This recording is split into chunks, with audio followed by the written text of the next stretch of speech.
Le nkonzo yokugqwala emshwaneni kamfi UBob Mabena ibizinyaswe izihlobo nosapho ngelixa uluntu belibukele kumaqonga awahlukeneyo ezonxibelelwano ngelithobela imigaqo ye-lockdown.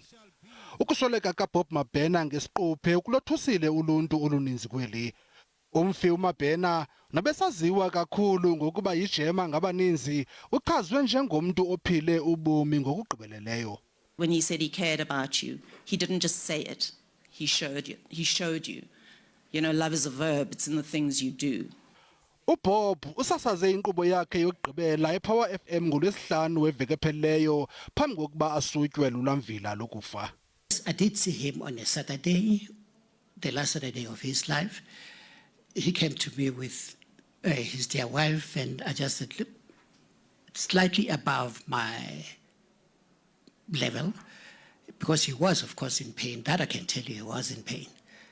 Usapho lwakhe lenze omkhulu umbulelo kube mibeli ngamazwi entuthuzelo nothando olubonakalise ulusapho.